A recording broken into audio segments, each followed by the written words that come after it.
Olá, começa agora um programa especial sobre a AIDS e o impacto da doença na juventude. Vamos esclarecer dúvidas sobre a AIDS com uma médica infectologista.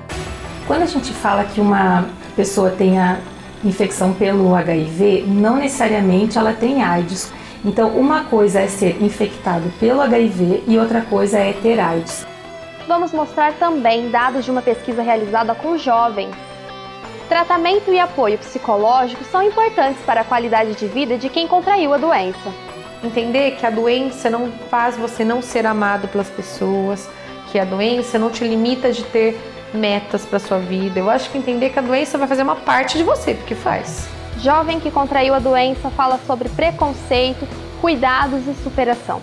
Usei o lado negativo da coisa para algo positivo, para informar as pessoas disso e fazer com que eu não me sentisse tão culpado em relação a esconder algo.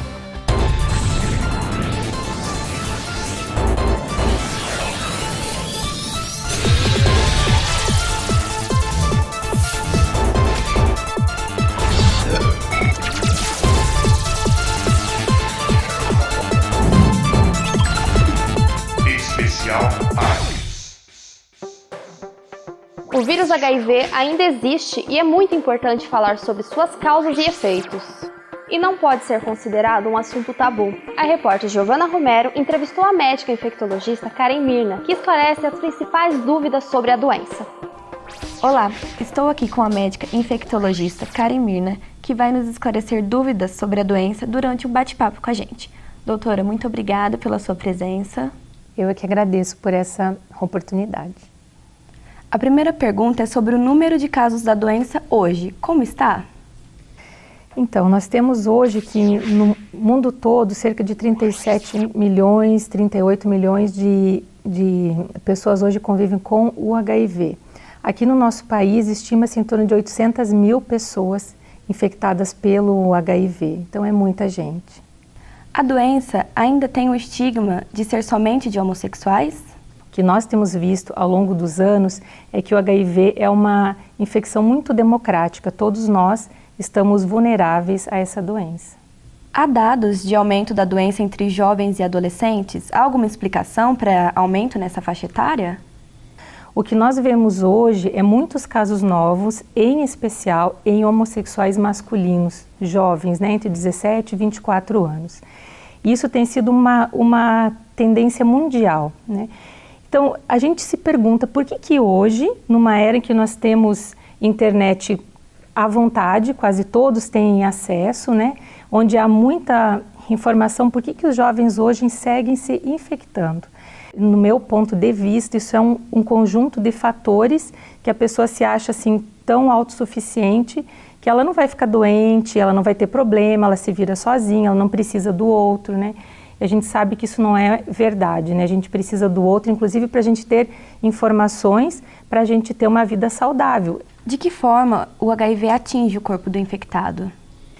Esse vírus, ele atinge em especial uns linfócitos que chama linfócito CD4. Esses linfócitos são as nossas principais células de defesa. E ele vai aos pouquinhos matando essas células. E a gente vai ficando com a imunidade reduzida e aí você começa a ter várias infecções. Quais os sintomas da doença? Você pode ter uma febre, você pode ter gânglios, você pode ter manchas pela pele. E isso pode passar batido, porque pode ser quadros leves, a gente às vezes confunde mesmo com outras doenças infecciosas. E isso dura em torno de uma semana, 10 dias e surge, em geral, de 7 a 10 dias, 15 dias após o contato com o vírus. O tratamento que o Brasil oferece à doença é adequado ou poderia ser melhor? Hoje nós podemos dizer que nós temos tratamentos excelentes como primeira linha e, evidentemente, uma outra droga que poderia ser diferente, mas de uma forma geral, o nosso tratamento ele é adequado, ele é um tratamento bom em termos de medicamento, em termos de exames pela rede pública que a gente pode colher. Vamos agora saber quais são as dúvidas do público. Qual é a diferença entre AIDS e HIV? Bom, quando a gente fala que uma pessoa tenha infecção pelo HIV, não necessariamente ela tem AIDS. Quando que essa pessoa tem AIDS? Quando ela desenvolve infecções relacionadas ao HIV, infecções oportunistas ou quando a imunidade dela está muito baixa. Então, uma coisa é ser infectado pelo HIV e outra coisa é ter AIDS. A AIDS pode ser transmitida através do beijo por uma pessoa que contém a doença? Não, até hoje nós não temos casos relatados dessa transmissão por beijo, por saliva. Como os medicamentos auxiliam na qualidade de vida do portador da doença? Os medicamentos auxiliam na medida que eles matam esse vírus, né? E então esse organismo tem oportunidade de se recuperar da parte imunológica. Há infectados que não podem tomar os medicamentos? Ocorrem alguns casos de pacientes terem alergias ou algum efeito colateral dessas drogas e não poderem utilizá-los, mas isso é muito raro. E agora, mais dúvidas do público. Eu posso pegar a AIDS fazendo as unhas na manicure ou até mesmo doando sangue? Excelente pergunta. Doando sangue não se adquire HIV, né? Você pode adquirir em uma transfusão, numa eventualidade de algum sangue contaminado. Mas isso é extremamente raro.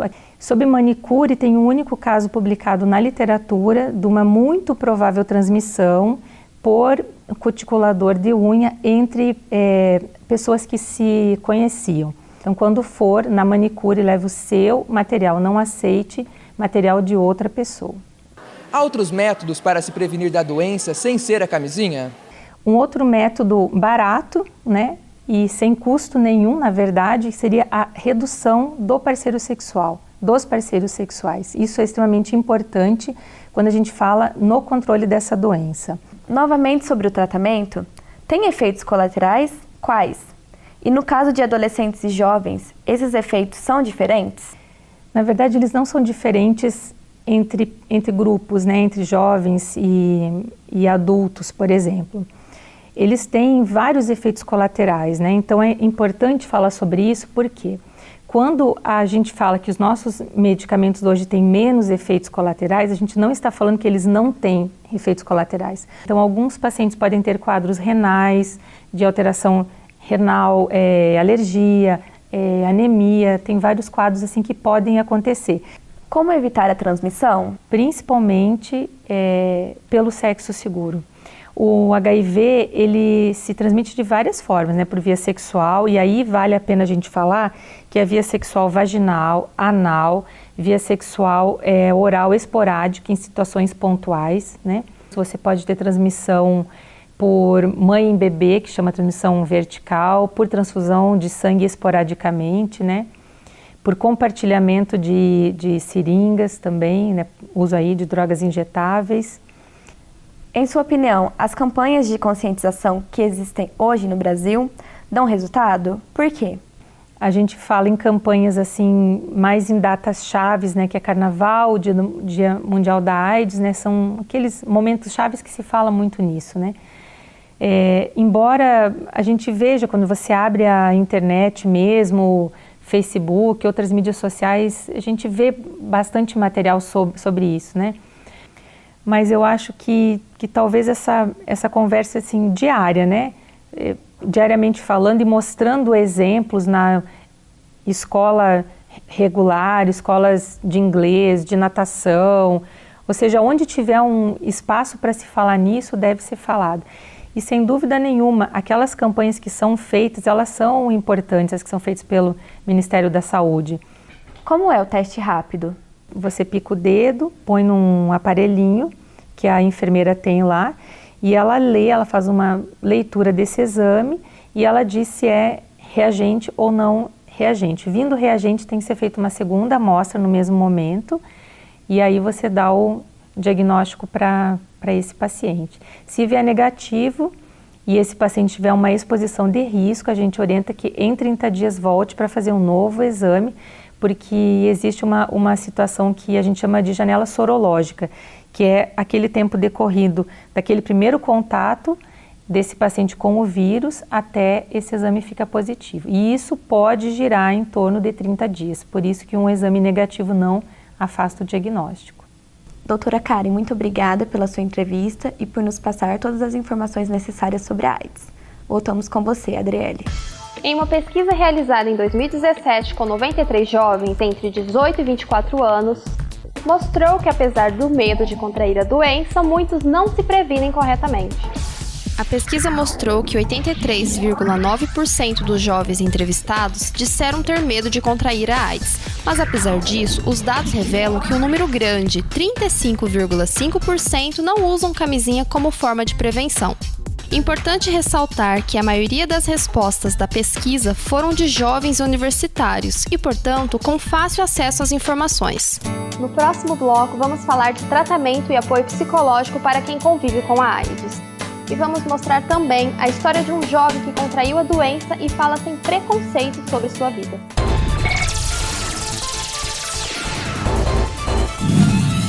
Especial AIDS. O novo é desafiador. Eu não sei até onde a tecnologia pode chegar. O que eu sei é que na Barão eu aprendo na prática, com o apoio dos professores, uma aceleradora de startups que me dá maior força para inovar e com parcerias internacionais para intercâmbios. Bora! Aqui na Barão eu tenho prática. Prática para encarar o que der e vier. Vestibular 2018. Inscreva-se. Barão de Mauá. Prática para encarar.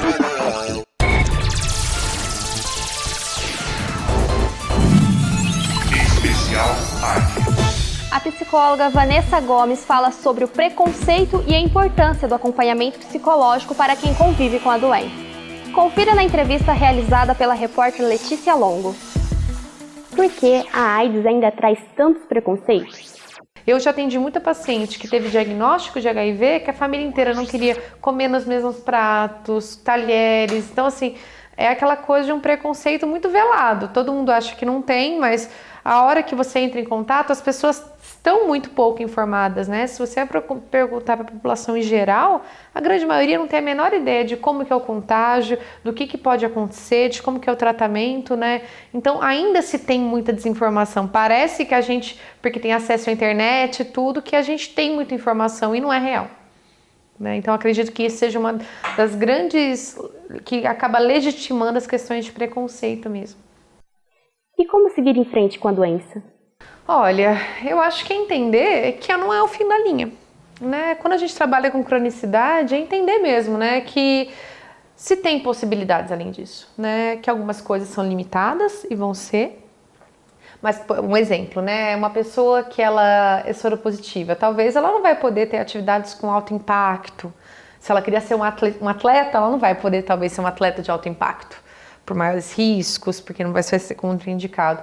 Mas ela pode ser tantas outras coisas, né? Então, assim, conseguir ver outras coisas eu acho fantástico, né? Então, tá bom, é igual uma pessoa, por exemplo, um paciente que é cadeirante. O paciente que é cadeirante, ele não vai poder ser o maratonista, mas ele vai poder fazer um monte de outras coisas, né? Eu acho que esse trabalho de seguir em frente é entender, e talvez assim, entender que a doença não faz você não ser amado pelas pessoas, que a doença não te limita de ter metas para sua vida. Eu acho que entender que a doença vai fazer uma parte de você, porque faz, mas que ela não é o fim da linha. Eu acho que isso é o mais importante, assim, de que essa pessoa possa ambicionar um monte de coisa, né? Eu acho que a gente já ganharia muito em ajudar essas pessoas a entender que tem uma possibilidade, sabe? Então, essas pessoas estão por aí na sociedade, a grande maioria a gente não sabe. Então, assim, que a gente aprenda a entender que elas têm o cognitivo, elas vão ter perspectivas, elas vão ter um monte de coisa para seguir pela frente.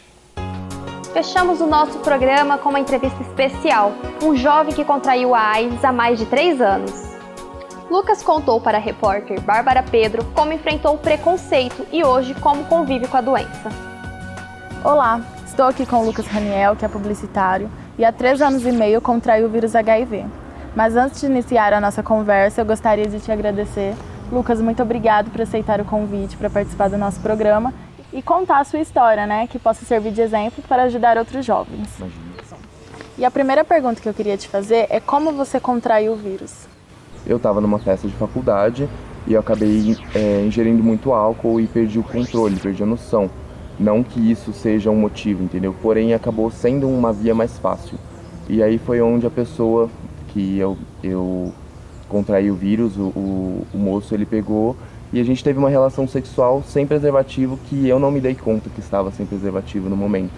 E aí depois de um certo tempo eu fui entrar em contato com ele, ele simplesmente me ignorou, me bloqueou de todas as redes sociais e sumiu. E com isso eu fiquei muito preocupado, porque eu só tinha tido relação com ele naquele período. Tudo indicou que ele realmente fez isso propositalmente. Como você descobriu que tinha o vírus HIV? Eu descobria o vírus no meu corpo quando o meu corpo começou a reagir de uma forma diferente. Eu comecei a ter várias dores de cabeça durante muito tempo, um período longo. Eu emagreci bastante também, tive uma queda de peso de 20 quilos em um período de 5 meses, entendeu? Então foi uma queda de peso muito rápida. E também manchinhas no corpo, manchinhas vermelhas começaram a surgir no meu corpo. Aí eu comecei a notar alguma coisa diferente, procurei o médico, foi onde eu fui fazer os exames e aí tive resultado positivo. Por qual processo você teve que passar para aceitar que era soropositivo? Esse primeiro processo do susto, do medo de receber um resultado positivo foi muito difícil, porque eu tive que ter apoio da minha família. O psicológico fica muito alterado, você acha que tudo vai acabar, que você não vai conseguir mais ter relacionamento com ninguém por conta disso. Realmente é algo complicado de se viver, entendeu? Ter um relacionamento com uma pessoa e você chegar e contar isso para uma pessoa é algo muito complicado. Então mexe muito com o psicológico. Numa época eu sofri preconceito por parte de outras pessoas anônimas. Foi onde eu fiz tratamento psicológico, psiquiátrico, para eu tentar me reestabilizar psicologicamente de novo. E decidi realmente expor minha vida, abrir ela, para não passar mais por isso, entendeu? Usei o lado negativo da coisa para algo positivo, para informar as pessoas disso e fazer com que eu não me sentisse tão culpado em relação a esconder algo. De que forma a sua vida mudou depois do diagnóstico? Depois do diagnóstico, ela mudou de diversas formas, tanto no convívio social, quanto como Lucas, como pessoa, porque você tem um vírus no seu corpo e ele pode se ele não for tratado, ele pode te levar à morte. A segunda parte foi quando eu tive o contato social com outras pessoas. Contar isso para outras pessoas não é algo fácil. As pessoas não têm conhecimento, não têm noção do que é viver com HIV. Então, é mais no convívio social do que consigo mesmo, porque o preconceito vem da sociedade. E o preconceito ele nada mais é do que a falta de informação. Então é para isso que eu estou aqui, para tentar informar as pessoas do que é viver e conviver com HIV. Quais cuidados você toma ao se relacionar com alguém hoje? Atualmente eu tomo total precaução. Proteção é algo primordial, porque tem que usar o preservativo, tanto a pessoa que não é soropositiva quanto a pessoa que é soropositiva, pelo cuidado com outra pessoa e principalmente com cuidado para si mesmo, com o seu próprio corpo. Você acha que a falta de informação é uma das principais causas da transmissão do vírus HIV? Sim, na verdade não é a principal, é a primordial. Se as pessoas se informarem mais, saber o que é o vírus, como se prevenir, principalmente, eu acho que os casos vão diminuir e as pessoas vão começar a se conscientizar um pouco mais do que é. Em sua opinião, os jovens sabem do risco que é a doença? Eles se previnem? Os jovens atualmente não têm essa noção toda do que as pessoas mais velhas têm. Tanto que quando eu conto para alguém mais velho, a pessoa já fica mais em choque, porque a noção que ela tem é a noção lá da década de 80, de 90, que era uma doença terminal, entendeu? Que matava. Hoje em dia não mata mais. Então os jovens não têm tanto essa consciência, a falta de informação neles é o que acaba acarretando esse descuido. Que conselho você daria para os jovens hoje? Se cuidarem bastante. A partir do momento que a gente tem uma consciência sexual positiva, de que a gente tem que se cuidar, a gente tem que se prevenir, as pessoas conseguem entender um pouco mais. Então tem sim que ser falado sobre sexo, tem sim que ser falado sobre a prevenção, e isso vai ajudar muito para esses jovens que estão vindo aí, iniciando a vida sexual atualmente. Mais uma vez, Lucas, muito obrigada pela sua entrevista. Voltamos ao estúdio. Nosso programa fica por aqui. Esperamos que as entrevistas tenham sido esclarecedoras e importantes para a prevenção da AIDS. Tchau!